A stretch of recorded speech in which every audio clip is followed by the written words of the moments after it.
Hello and welcome back to this week's In Case You Missed It. I'm Darby Sparks and I'll be covering all the top stories coming out of Blair and Bedford counties for the week. On Monday, the Tame Your Mane Hair Salon announced it had opened its doors back for business amidst non-essential business closures still being in place.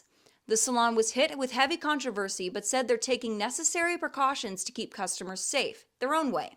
And on Tuesday, the owners of Gorilla House Gym, another non-essential business that opened earlier than allowed, spoke to WTAJ about some of the repercussions they've faced, as well as their reasoning behind opening back up early, such as losing over 100 memberships and employees not receiving unemployment compensation. And Wednesday, a Bedford teen was found safe after being reported missing overnight.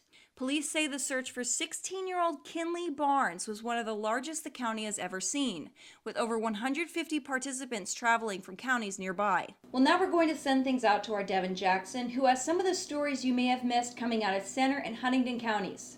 Hey Darby, a Center County salon says despite other salons opening in our area, they will continue to follow Governor Wolf's orders, and a nursing home employee along with a Huntingdon Sheets employee has tested positive for COVID-19.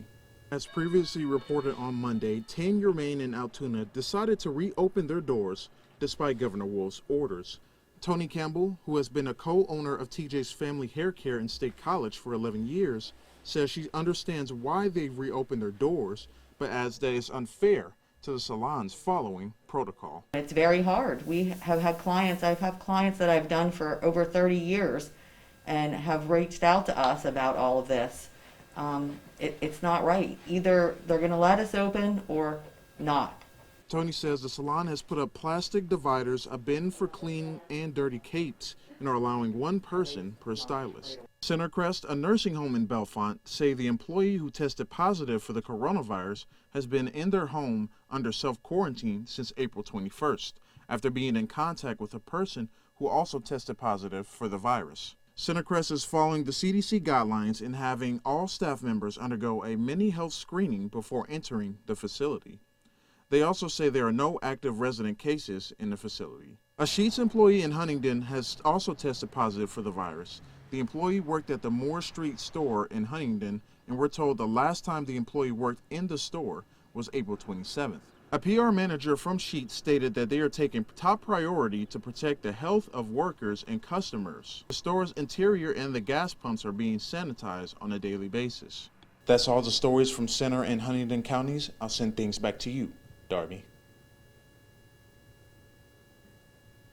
Well, now let's take a look at Cambria County, where our Sean Rapp gives us the latest of top stories coming out of that area this week.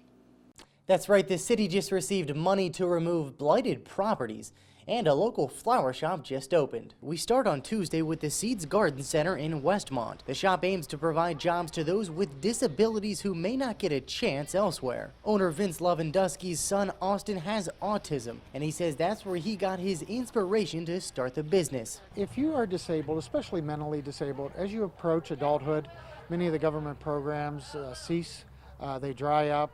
They are not sustainable, and our mission is that our employees will be here for a very long period of time. Lewandowski says he has nearly 30 employees, but could use some more help. He says to give the shop a call if interested. Moving on to Thursday, where we brought you more on Cambria County's fight against blight. The Johnstown and Cambria County Redevelopment Authorities and the city received $600,000 in grant money to survey properties that could be contaminated with hazardous materials. Some of those properties are located on Iron Street and Central Avenue. You basically take that parcel that may have environmental issues, clear that property, and be able to bring the property back into reuse through a new build or a larger green space to create that economic stability that we're looking for on the vacant mill properties.